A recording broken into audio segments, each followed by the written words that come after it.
the demon, the monster, the eldritch being, the abomination, the eater of worlds, consumer of souls. All right. Have you guys heard? Have you guys heard of the eldritch being, the god called MORT from Madagascar? Believers and unbelievers, sinners and devout followers of MORT, I welcome you all to the start of a descent, the start of a rabbit hole that I'm very excited to get down to. All right, the man and only, the toe lover, the feet sniffer, the king obsessed foot, takes after Miyazaki himself, the one and only, the monster, MORT. And most of you will tell me I'm crazy, but I'm not. I am not crazy, alright? Trust me, I know what I'm saying, okay? I am not crazy. So trust me when I say, you will be shocked. You will be appalled. And most importantly, you will learn a new religion. So with that being said, ladies and gentlemen, I think it's time that we get into this, shall we? I think it's time. And with that, let's start this journey.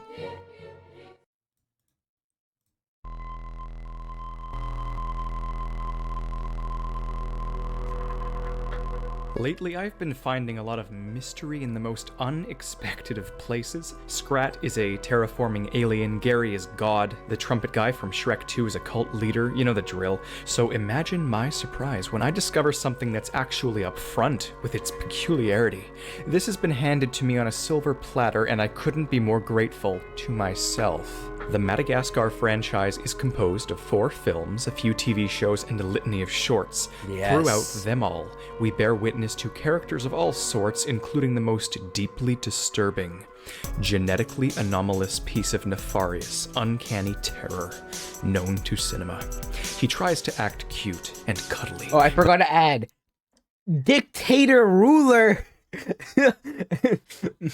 slave labor inducing, child selling monster that is MORT. And I'm not even exaggerating. This is all true. This is all lore. This is all lore. It's all official. Nothing that I said was a lie. But he does it maliciously. He knows people see him for what he is, and yet he behaves childlike anyways just to freak them out. His name is Death, for he is MORT the Lemur. I was browsing the Madagascar wiki, as any sane person should do on a regular basis. I couldn't help but notice that there are a number of references in the TV shows that imply him to be wrong in every categorical sense. Thankfully, because of this, I finally have something solid to work with. I'm excited. This is so cool.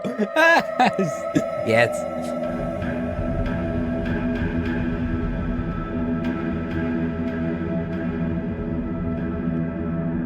Hello, I'm the Theorizer, and Mordecai is certainly not, unless he were to reap my consciousness from my body, which he cannot do. I'm immunized to him by nature of the fourth wall. Before we establish all he's done, I need to get the first big theory I have out of the way, that being the timeline of the canon. This is going to get very confusing very quickly because of the nature of the Penguins of Madagascar TV series, the likes of which a timeline placement is dubiously considered amongst even the writers themselves. They claim that people shouldn't care about its placement unless they are top-tier animation geeks with way too much time on their hands. Well, I'm neither. I'm an incredibly dedicated, incredibly serious fictional theoretician, and I'm paid to do this, brushing aside minor flashbacks like the intros to Madagascar 2 and the Penguins spin-off movie, or the short films which take place all over. The timeline essentially looks like this. All Hail King Julian is a prequel, followed by Madagascar the First. The Penguins of Madagascar Nickelodeon show is an outlier. Typically the rest of the timeline would go Madagascar the Second, Madagascar the Third. Though we are missing All Hail King Julian Exiled, but at the time of recording this, it might have not came out yet. And yes, I have watched all of them. I was a big Madagascar fan as a kid, and I loved it. Penguins are my favorite. And then the Penguins movie. But the Penguins of Madagascar TV show takes place in the zoo with King Julian and friends there, meaning at least after film 1. The question then becomes, does it take place long after everything, including the 4th movie, or does it take place between the Madagascar films somehow, or in a parallel universe variant of where films 2 or 3 should be? It's tricky because all could work. Madagascar was great. Oh yeah, that was great. great. It means the penguins quit their spy I loved all jobs, three. and the lemurs quit the circus, and in the far, far future, they all exist back in the zoo. If it's somehow between films 2 and 3 or 1 and 2, then it would mean the penguins and lemurs shunned the zoo gang and temporarily returned without them. The final choice is that they left permanently and stranded them either on Madagascar or mainland Africa, depending on when is more likely. The creators seem mixed on which of these is the truth, but for now, we focus on the characters. These 3 options, however, will come in handy later. It's most likely after everything, or a parallel reality, though. Now that we've theorized on the possible placements of the Penguins spin-off, we move on to the questions surrounding Mort. It is overwhelming, I assure you. First of all, Mort, he's not a child. No, he may he's look not. like a child. He may act like a child. He is not may a child. sound like a child. He does But not is sound at like a child. minimum 35 to 50 years He is old. thousands This of no years old, joke. actually. All This hail is King propaganda. Julian is Don't real. lie to me. He's thousands of years old. This is lies told to you by the Madagascar government. All right, they're trying to hide the truth. All right, they're trying to contain this entity. They can't. Even the SCP Foundation can't contain this. All right, he can only contain himself. He himself is. I can't say this. No, I gotta wait. In fact, so weird that the crazy is just beginning. Mort is a Microcebus lahilahitsura on the outside, but the inside proves him to be far, far more sinister. He is a pot-belly pig, but that's not all. He's also part bear, part starfish, and, no joke, part spider. Yes, he is. He also has trace elements in his genome of sand, cacti, copper, and sawdust. And it doesn't end there. He has a disturbing marriage history. He has not 1, not 2, but 11 ex-wives. Yes, he does. And all of them are dead. Yes, He is they also are. invulnerable and has superior strength due to his delusional and obsessed nature surrounding King Julian's feet. Yep. He's a yes man that eats glue, and he's such a quizzical little rat. Yes, he Finally, is. It's This is all revealed that canon. whatever he is immortal and has the terrifying ability to suck the souls out of similar species, Yes, he absorbing does. them into his mind and creating a split personality. Again, a lot to work with. With that said, clearly this will take some time. I recently stretched 5 seconds of trumpet playing during Shrek 2 into a 10-minute depth analysis. This time we have something solid. There is more Mort, there will be more content. This is going to be more of a documentary than a theory, be warned. There's more discussion and analysis here than hypothesis. I am aware that I will have to watch every single episode of Penguins of Madagascar and then every single episode of All Hail King Julian. And watch I them foresee over that and this over again. endeavor could span at least a couple of years, which means I'd need to update you along the way. Yes. Thus, solving Mort will likely take a grand total of 15 videos, adding up to 4 hours. If I can condense it properly, of course. Based on my current upload schedule, every third video I post until spring 2022 will be a Mort analysis. The question is, should I do this? I need an empty 230 square foot room to organize my... Proceeds to be a Mort theory of crimes of Mort 3 years ago. That's 2 hours and 36 minutes long. I wonder if he took it or not. We'll see about that. thoughts because a single notepad clearly won't cut it, and I'll need to invest in 8 cork boards and around 250 meters of twine. The immediate true mystery is, what can I do with this now? From what I understand, there have been a couple of videos discussing Mort and a couple of Reddit posts. I refuse to watch or read them for fear of a skewed conclusion, and I don't know how serious or non-serious those discussions are to begin with. With that said, I can organize a battle plan for this miraculous hit piece. This is part 1, which means part 2 and 3 will also share the theme of highlighting evidence, with mini theories along the way. I will spend the rest of this video looking at Mort's oddities within the Madagascar movies, and then spend video number 2 looking at him Time in Penguins, finally topping up the first trilogy with video 3, His Strangeness in the prequel series. The second trilogy, videos 4, 5, and 6, would then need to begin cross-connecting the clues and formulating more major theories from the smaller ones. I'll probably spend one video on his Julian obsession, one video on his wives, and one video on his soul-sucking immortal and impossible genome. Videos 7, 8, and 9 I have a more strict plan for. They are going to be composed of past theories I am integrating in. 10, 11, and 12 I am going to connect them. I'll spend one video connecting Mort's mysteries to Over the Hedge, one connecting them to my Dubois analysis, and one connecting them to a final mystery film or straight up creating a grand unifying DreamWorks theory from what I've found. Which leaves us with 13, 14, and 15. I'm still debating whether or not I'll actually need the extra hour or extra 3 videos, but we'll cross that bridge when we get there. There's also the matter of how this will perform in the YouTube algorithm. Now that you're all prepared for what's to come, we begin with the evidence you'll all be familiar with, Mort in the Madagascar films. In the first movie, we meet him. And with here, we're gonna move on to the 2-hour. Or not. Here we go. Of Here we go. Link it above now. I'd say enjoy, but... Hello, I'm the Theorizer. This video is not a joke, okay? I want to make that incredibly clear up front because people seem to think that at first glance, obviously. In short, Mort from Madagascar has an extremely detailed backstory thanks to the spin-off show All Hail King Julian. I'm not sure what the writers were thinking when they made it, but it's unlike anything I've ever seen. I ended up finding a way to tie it back into the entire history of DreamWorks, and as of this moment I have made 21 videos spread across around 6 hours. I'm not even close to done either, but the first 6 parts contain the basics of what Mort actually is, and that's what this compiled video has in it. If you'd prefer the playlist, which does go all the way to part 21, I will link it above now. I'd say enjoy, but... Yeah, there's nothing to enjoy. Yes! Lately, I've been finding a lot of mystery in the most unexpected of places. Scrat is a terraforming alien, Gary is God, the trumpet guy from Shrek 2 is a cult leader, you know the drill. So imagine my surprise when I discover something that's actually up front with its peculiarity. This has been handed to me on a... Okay. Thinking a bit better. And we'll be able to fully expose Mort as the war criminal he is. This was an establishment video laying it all out on the table, solving the timeline and looking... Oh, found it. There you go. How the New York animals will react to lemurs and is generally hated by his peers. He plays a perfectly fine but intentionally annoying role in film 1. In the sequel, he clings to the plane and behaves oddly. He first parodies the Twilight Zone and then goes flying thousands of feet into the Mozambique Channel.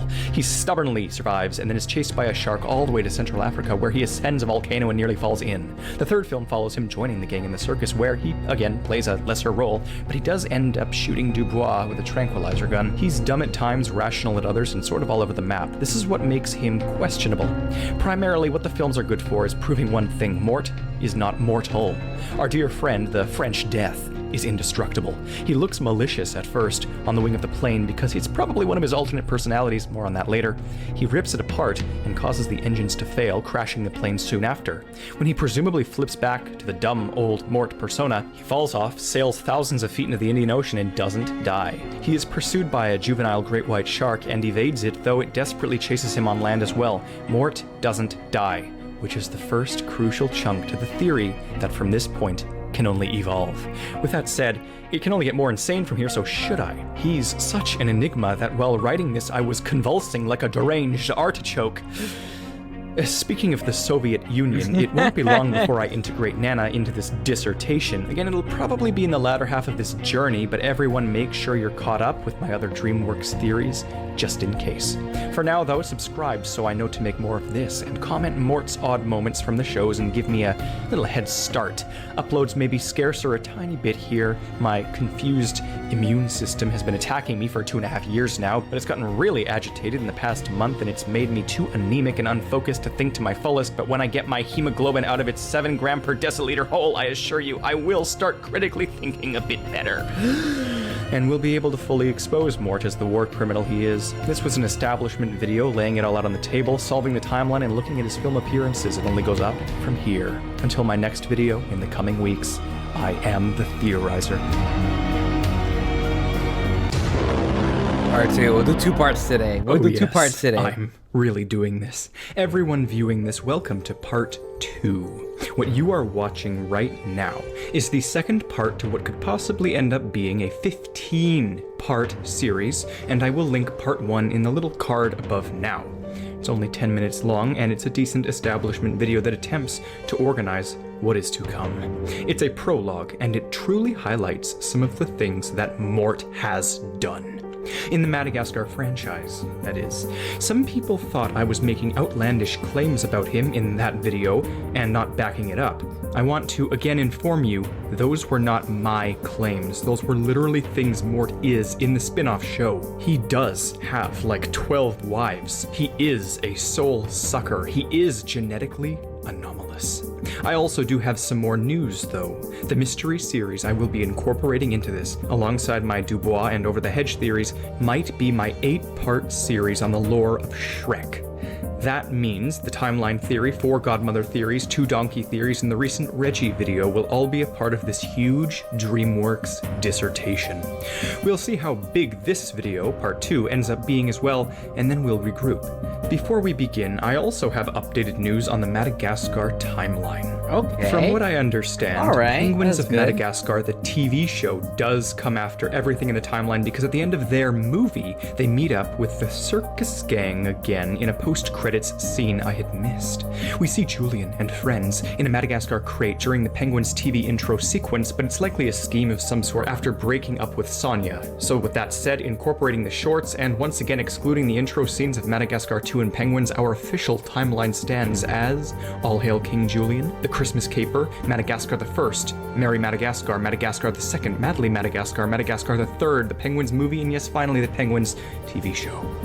We've finally put a definitive and necessary close on the timeline. There seems to be an upcoming Hulu prequel show detailing the zoo gang as children, and that would be before everything, but it's irrelevant to Mort, and it's not even here yet. So now, people, do you know what time it is? I promised part 2 would be me detailing Mort's oddness in the Penguins TV show, but I just had to watch All Hail King Julian. I had to, and I watched all 6 seasons of it. Yeah, they have so many consumed seasons. the month of May. It's why I got no uploads out. So we'll do that first and highlight every bit of oddness in this video. Warning of a lifetime. I might need more than just one.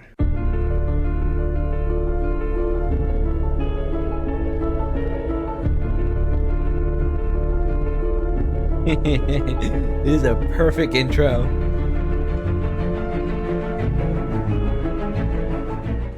Hello, I'm the Theorizer, and you can tell it's weird when this show is stranger than all of my other theories combined. It's made by different people, but it's canon still, so this will get interesting. It's basically like these writers are literally tempting conspiracy theorists. They load in as many offhand weird comments as possible and literally bait you into solving them. Silver platter granted to me, I swear to you.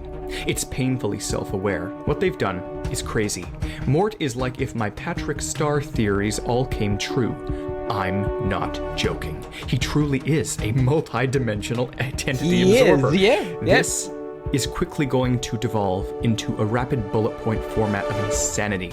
Any qualms I had about him just being delusional this whole time were obliterated with this show from the first moments when he tempts the Fusa with a high-key, dance. What this episode does try to explain is the feat. Julian rushes in and kicks the predators away with his dance, and Mort develops an obsession with his savior, King Julian, and the weapon of his salvation, his feet. It might not be the true root of this obsession, though. We'll see later if it's a red herring or not. Here, Mort has suspicious intentions, and seems smart enough to evade death, and has love for Julian. We already know all of this.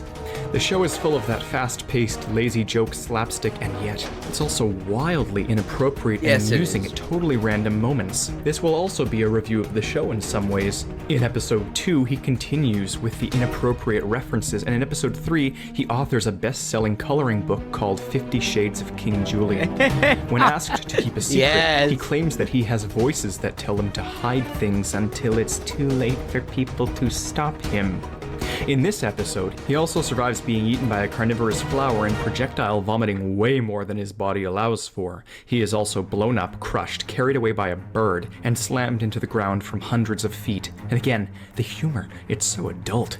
There is no way kids wouldn't pick up on this. It's so constant. In the following episode, people literally get drunk from partying, and in episode 5, the Fusa engage in a proclaimed mating ritual to create a new species. It's absolutely crazy. There's this evil Phanaloka named Carl, who has an intimate relationship with his purring pet cockroach. The show is self-aware, and Mort is always this show's test subject. The characters seem to already know he's indestructible, and they send him into dangerous situations constantly.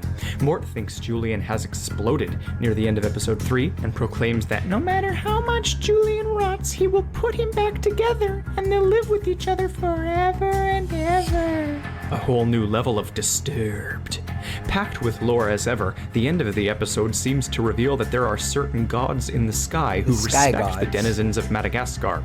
This is our first true taste of the supernatural in this show, and it might come in handy down the road. Still, we're only a few episodes in. This is going to drain me in the best way possible. But back to episode 4, Mort is behaving and speaking a little more intensely while doing a security check on someone. He wears a glove on his head, and it transforms him. From what I've read on the wiki, I'm fairly certain I know what this is, but I'll delve more into that later, because if I theorize now, it'll just be answered later and the time will be wasted. Basically though, Mort spontaneously changes personality, accent, appearance, and still notices that the feet look different today. In the 5th episode, he claims the feet haunt his dreams with pleasure. Mort seems to be lucid no matter how dumb he behaves. He has slightly violent tendencies too, I've noticed, to go along with his indestructibility. He says crazy things while self-aware, proclaiming Julian and Maurice's argument as a mommy and daddy fight. But pause on Mort for a second and let's go back to those sky gods the lemurs worship. When episode 7 begins, they play a boombox and clouds roll in, seemingly confirming the existence of those deities, but I have to theorize a little bit here, bear with me, because one episode prior, King Julian's bodyguard, Clover, goes on a vacation and she meets a very strange spiritual guru inner peace guy named Sage, who, when he heads off, whistles and a massive bird carries him away into the sky. Could this little bit of oddness be tied to the sky gods? We'll need to see if this sort of thing ever shows up again, because Sage's supernatural aura could tie to these sky gods and Mort can tie to them, thereby possibly answering some things. Because Mort and these deities are the two main supernatural elements of this show, from what I've seen so far. You know, aside from this lizard oracle, this show is chaotic neutral. Julian tries to fix his boombox so as to reconnect with Kevin, the god of precipitation, with the help of a small tenoric named Timo, who claims Julian's family is inbred. Inappropriate kids show, but there's your single explanation for Julian's behavior. Inbreeding. Timo fixes the boombox with mechanical skills and becomes their scientist. He works out of a crashed USSR space pod. Which is While true. He fixes the boombox to reconnect with the sky gods, Mort tries to summon rain with a song of his own and flings sticks into the sky. He suddenly screams, "Sun!" and then the sticks return stab him perfectly with maximum force. It's possible that he's an enemy of the sky gods and may not even know it. When they bring back the boombox to summon Kevin, Mort screams that the boombox is undead like a zombie and panics. You have experience with that too, Mort? In a previous episode, we saw Mort's X-ray, but here, a blow dryer seems to go through his mouth and out his butt real quick, so which is it? Normal anatomy or anomalous? When he invites the local oracle into his home, he has a very odd demeanor and offers her a lotion made of his own tears. In this episode, episode 7, everyone sort of talks to themselves and acts if they have voices and identities, but Mort, as usual, takes the cake when he gets in the bathtub with the oracle and claims they'll be sisters forever. They borderline portray him as Annie from Misery, as creepy as maximally self-aware as possible. They play the creepiest music as Mort disappears and then reappears with a blonde wig on and treats her like they're sisters. Something's going on here. Something tells me this is a soul the wiki had referred to, one he absorbed. I'm getting ahead of myself. Next episode, Mort bullies Maurice and then joins a monarchy rebellion group who manipulates him into creating good art to convince others of rebelling. Based off of the things he's drawing, I'm quite sure he knows he's being manipulated. He flips back and forth, eats dog meat and vomits it up. He knocks a ton of cacti over on them. He knows he's irritating them. In episode 9, he's scared, then bold, then claims he saves cake for his cheat days, and then things finally hit their stride and unravel in the season 1 finale. We're going through this quick and I'm taking notes real quick. Is this Sky First, God Maurice reveal? claims that he's just a co-star, implying he knows he's on a TV show. Then, Mort hits back with the innuendos saying he'd love to eat the yummy King Julian. But the finale's true purpose is what shocks me most of all and answers many of the oddities so far. You see, there's this cove of wonders near their kingdom where tons of stuff washes ashore and they find coffee. Julian gives it to the kingdom to improve productivity, Mort. and Mort tries chewing the coffee because he's stupid and he screeches about how he has a drinking problem. The kingdom starts losing it, and then, literally right after this show jokes about conspiracies of super intelligent Middle-earth government corruption, the most actually unexpected left field answer to all of this madness emerges from the shadows. Mort walks in with a monocle on and a British accent, claiming coffee has had a drastic effect on him, making him extremely intelligent for as long as it's in his system. I believe Mort, being this small and having that much coffee, has had this crazy hypermetabolic effect that cranked him way past being hyper and basically acted as a drug unlocking his brain. I can't tell if this is just a more intelligent Mort or a new personality altogether, but smart Mort does claim he loves King Julian just as regular Mort does. It's soon revealed that the evil Carl guy set up the coffee to take over the kingdom with caffeine addiction.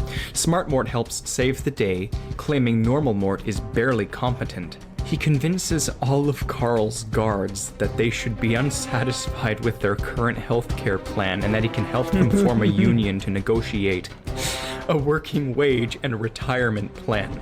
I am not And joking. it works. This it is works. like the culmination of every whack theory I've ever posted on this channel, and I'm made for this. Carl's workers turn on him and Mort slowly degrades back and forth before becoming obsessed over the feat once again.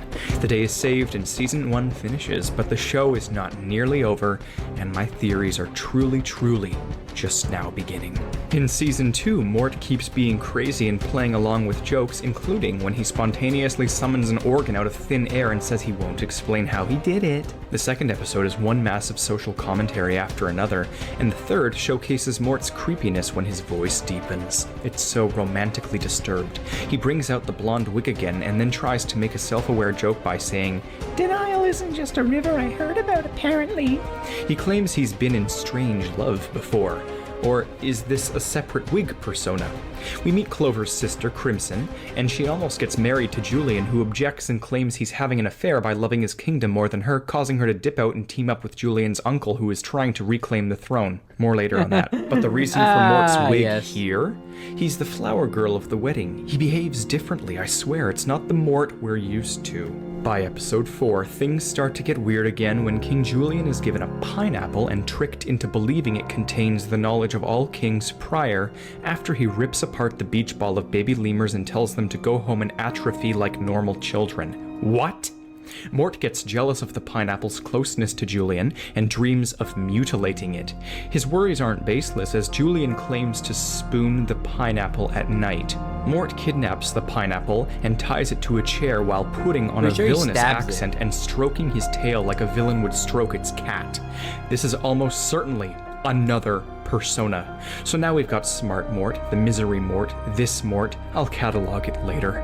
They all seem to share the same motivations, like Mort has influenced them, but at their core they are not our Mort. Mort hallucinates that the pineapple is sentient and mocking him. When approached about his kidnapping of the pineapple, his inner monologue panics and then suddenly his face changes, and another Mort responds to the inner monologue followed by another, and another, and then one of them says, "I thought we were alone in here." They are now quite distinctly escalating the voices in his head from joke status to mystery status. To escape the confrontation, Mort spontaneously vomits excessively before regretting the sadness he's brought to Julian by kidnapping the pineapple. He tries returning it and evades some Fusa by tempting them with his little dance again. The sky gods perform a deus ex machina and strike down the Fusa with lightning, but Julian seemingly dies in the ensuing madness and appears in limbo where the pineapple some friggin' how proves itself to actually be sentient, unless this is just his subconscious. Just before he reawakens, Mort claims, "He looks so peaceful." I can have his body, right? He says it in the creepiest possible alternate accent. Who is this now? Is it really Mort? Regardless of the pineapple's sapience, the episode ends when Mort crushes it with a sledgehammer. Next episode, he makes an intentionally creepy drawing of Julian, and to top it off, helps introduce money into the kingdom. Economy, capitalism. He immediately becomes a loan shark who cons people within seconds. I'm not sure if his cleverness is him or another persona. He manipulates the entire population of the kingdom and creates devil deal contracts in which people sell him their souls or their babies. Again, this isn't my interpretation. This is all word for word in the show. He then promises Julian money if he sells his body to him by having Mort go on a date with his foot. What the f***? Everyone starts dying off because he hoards the money as a tycoon, culminating when Mort says, "Game over," and reveals he thought he was playing Monopoly the whole time. Next episode, Sage comes back and we see the huge hawk again, who he claims is his spirit animal. Other than that, there is still no evidence Sage has relations with the sky gods. In the 7th episode of season 2, Mort claims he's always off in his own world before his eyes split apart. This is in an episode amongst rigorous political innuendo regarding Julian's ancestor, Julian the Terrible, who is later struck with lightning, presumably by the gods, before disintegrating. Crazy show. Episode 8, though, is top-tier disturbed when Mort is so desperate for Julian's love that he convinces him he's secretly been his son all along. Mort then pretends to be a baby and embraces it to the point that I think it might be yet another personality. It's uncanny and bizarre. When Julian asks Clover to be the mommy, she picks up Mort and his accent changes again when he calls her hard and bony. You guys were right. This show takes years off your life. I feel my soul just leeching away. This episode ends up doing crazy stuff, including a pageant Karen named Tammy who hypnotized her infant son, but the moral of this episode is this. Mort is actually older than King Julian is. We knew this before, but I want more explanation of this, and I just know I'll be getting some eventually. This show overall feels like one of those episodic comedies, but the writers have an absolutely phenomenal respect for continuity, better than some dramas I've seen. This makes it easier and deliberate. Commendable. But then in episode 9, Mort inhales Julian's aged toenail clippings to track him like a bloodhound. Oh, it's funny. So gross. Many times now I've made a joke when writing notes here, and then seconds later it happens in the episode. Just goes to show how off the wall this really is. It is as crazy as my craziest theories. Mort attacks the guy who kidnapped Julian in this episode and literally tears apart his face until he looks thrice his initial age. I don't... It can't even. In episode 10, Julian reaches down Mort's esophagus and pulls out a live butterfly and a skeletonized human arm. In the following episode, Mort is his usual chaotic self, but we also see a monkey from the USSR who crashed on Madagascar from outer space, and he's still alive. He then returns home where the USSR flags are still in full effect, meaning Madagascar might take place in the 80s. I need more before solidifying it though. In episode 12, Mort tries out to be Julian's rebound advisor after Maurice leaves. Mort pretends to be French, then sophisticated, and then really suggestive. He licks his finger and sizzles it on his buttock. Are these more personas? Oh, for sure. Well, the snazzy one wears the same wig as the misery alter, so maybe. It's hard to tell as he admits when is he's Granny faking it. showing up? In Julian's time of need, the pineapple's ghost reappears to him. Still unclear whether it's an advisor from the heavens, Julian's conscience, or something to do with the sky gods. I don't know. In episode 13, Mort once again pulls the mommy-daddy card on the main characters. Weird perspective. Episode 14 is relentlessly rife with religious commentary when the existence of the sky gods is finally questioned. Suddenly, one of the gods appears, but it's just a robotic ploy by Carl to kill Julian. So they build a counter-robot and Mort attacks back. Will we ever learn the truth of the supernatural? This show's having an identity crisis and it thinks it is the leftovers. But near the end, a massive cloud does fly down and immediately back up after raining and electrocuting, proving beyond a shadow of a doubt that these gods do exist. They In episode exist. They're 15, real. The Mort becomes influence the is face real. of Julian's new nightclub, Club Moist. He dances up on stage like a chick from the roaring 20s, singing about how Julian's feet make him weak, and everyone applauds Mort for being so moist. They rename him to Pork because he's tender, sweet, and smoky. He celebrates by raving about how he's a non-kosher God. meat. He attracts lemurs from all over the kingdom when he sings about bunions. This is another personality. I dare you to pull it up on Netflix and watch for yourself. Mort wishes to be used. Words from his own mouth. In the season 2 finale, Julian thinks he's dying, so Mort keeps giving him sponge baths and rectal thermometers. Onward to season 3, but be warned, everybody, this is when things start to actually get weird. What you've seen so far is literally nothing. Inappropriate messages abound about selling bodies, holes, and bloomers. The 2-part premiere follows everyone saving Julian again, who's been kidnapped by pirates this time. Mort, as per the usual, tracks with conviction so intense he eats Julian's footprints. He organizes a battle plan as if he's some sort of warlord, maybe another persona. When they find the ship, all of the other pirates recognize Mort as Dread Pirate Mort, the nemesis of this ship's captain. Last they met, they were fighting for the love of Empress Galeria off the jagged coast of Fouche. He has a painting of the battle on his wall at home, and he screams, "For Galeria," before owning the other captain. Mort calls the other pirates mere children and doesn't object to the notion that he'd kill at least 5 people a day during his pirating years. Then, he shows off his true supernatural capabilities when Clover dangles Julian like a carrot on a stick above Mort, causing him to sprint on the water and drag their boat behind him. When Julian's parents Breaking the laws return, of physics. Julian is thrilled, but the others are not, and Mort suggests they eliminate the parents and make it look like an accident. Apparently, he knows a guy. Everyone finally just asks Mort, what the hell is wrong with him? And he says a lot of stuff before splitting his eyeballs again. When they decide to focus on older hobbies, Mort claims his favorite hobby is making wigs out of stolen hair. Fucking McFuck. Maurice's only hobby is taking care of Julian, who's the closest family he has. Mort interrupts and proclaims that he's outlived all of his relatives. It's like he's flaunting his eeriness at this point. He suddenly forgets Clover even exists for a moment, and then we see into Julian's nightmare. And the second it popped up, I knew what they were doing. I just about died from throwing my body into the wall, aghast with shattered expectations. Nope. No. Nope. Oh, you gotta be fucking kidding me. What?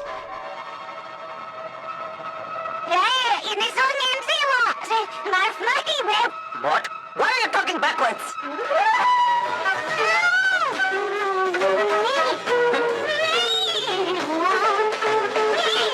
You know, this actually makes about as much contextual sense as the work it's based on. So this is directly parodying Twin Peaks, and just when I thought they wouldn't go there, they did exactly They will. that. They By the will. way, I did reverse Mort's speech, and he basically just says here, "Let's do this. From where we come from, there's always mangoes in the air." Reference to something that itself makes sense to the subconscious of maybe a sleep paralysis demon.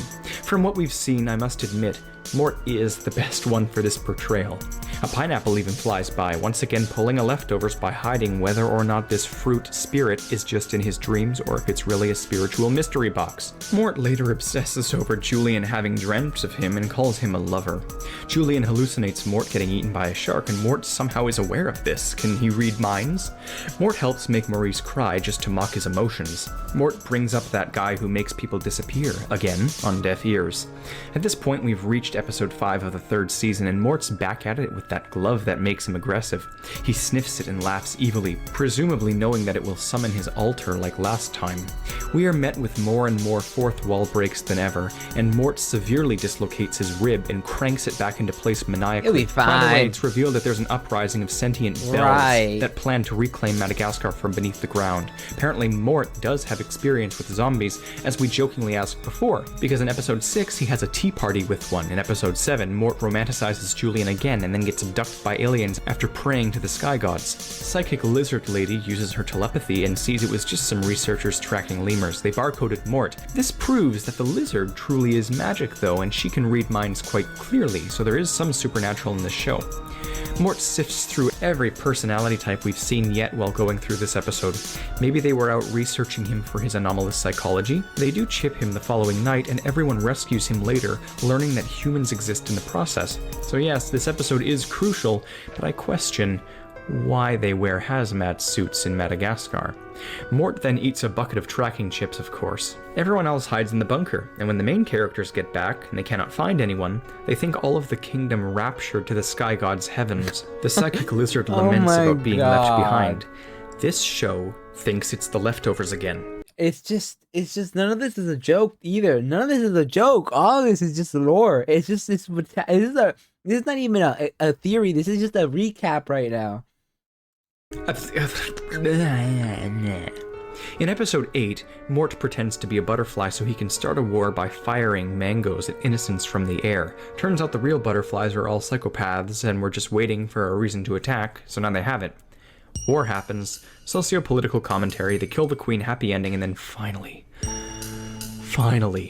we get the next true reveal episode. Sort of. Julian wants fast food for the kingdom. Mort helps out. He claims he was born 5 years premature. His grandmother left him a huge tank of healthy food. He puts on a deep voice that sounds nothing like himself. Actual anti-falsetto head-ass. It gets crazier. Way crazier. They run out of food, and Julian asks Mort to remember how they can get some more. Mort panics and screams he forgets everything his granny told him because it was 50 years ago. Julian screams, "How old are you?" And then Mort's inner voice, himself, says, "Come on, Mordecai, you can remember," before he suddenly sees his granny. She is the one with the blonde wig, from what I can best tell. Granny Pulling is. some sort Granny, of Granny. Bates Motel altar. He communes with her memory somehow. Julian slaps him and asks who he's talking to. Granny, Mort the intuits evil- the recipe for the- fast the- food the- and loads a bunch of the soul discarded junk devourer. into the food tank and creates food again, but then it becomes a huge metallic black hole of sorts that sucks everyone in until Clover saves them. So we know Mort's granny has some answers to the madness. I need to see more of her, or Smart Mort, to get some true theories going here. Mort wants to eat a scorpion, but his mouth won't open wide enough. He slurps it up anyways. The scorpions crawl out and he consumes them again. It's now episode 10, more political commentary. This one is really trying hard to make itself obvious.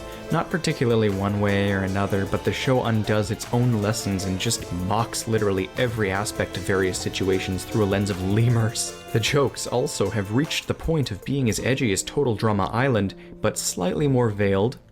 In episode 11, Mort claims he had a homeschool prom with his granny. Cue to him making out with her in his mind. He wakes up and screams, "What year is this?" with a wig on. He references his grandmother again in episode 12, when he quotes her as saying, "Set the butterfly free, and if it gets caught in the spider web, there's gonna be a whole bunch of spider babies come springtime." He then flips upside down with a horrific grin on his face and crawls around the room cackling like an evil spider. Yeah. He's beaten to near death by a huge wildebeest and is fine.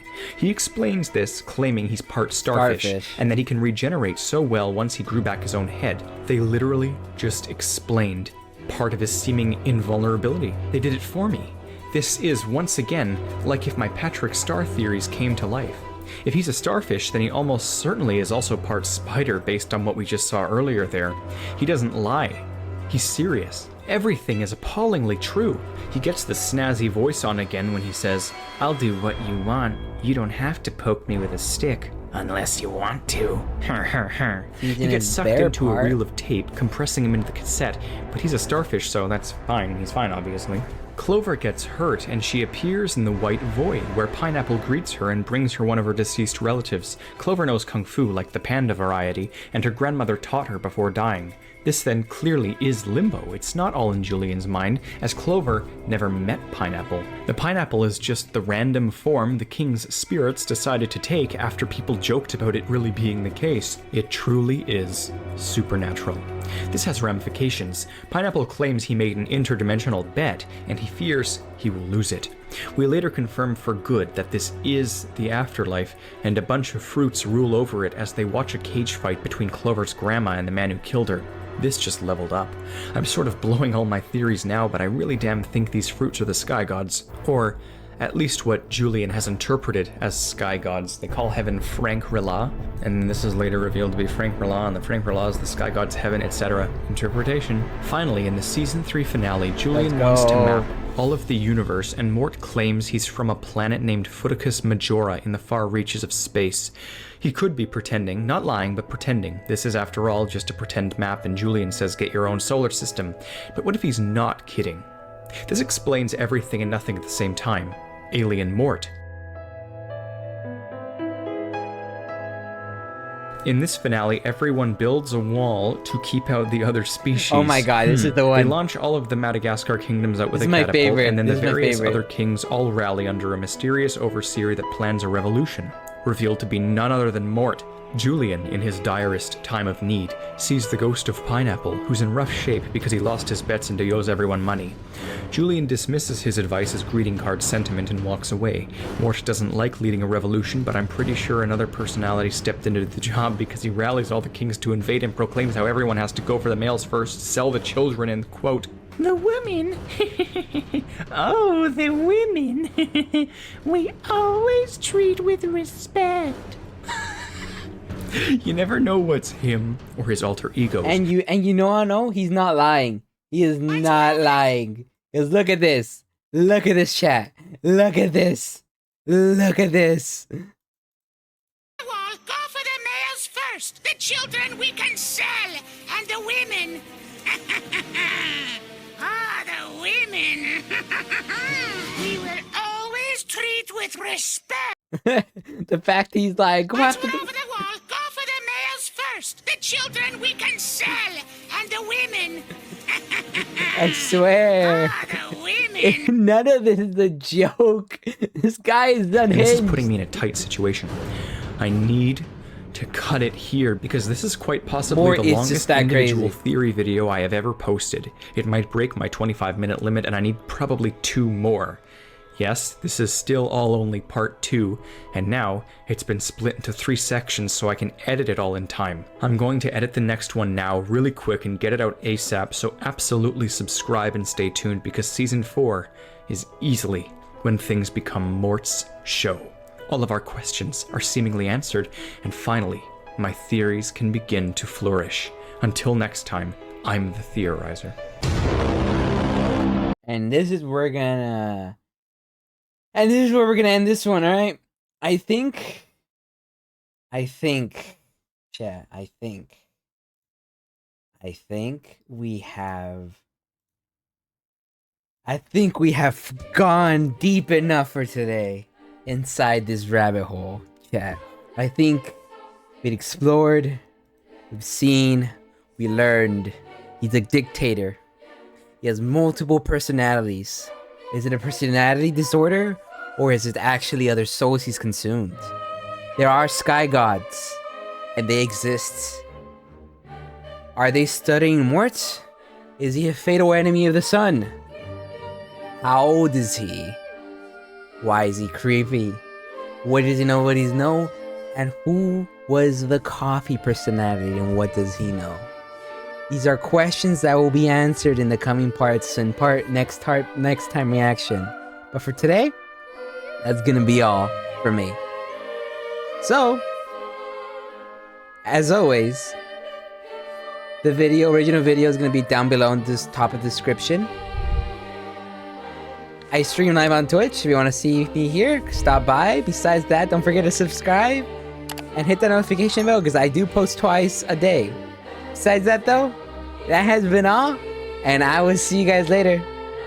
Bye bye, my lost souls.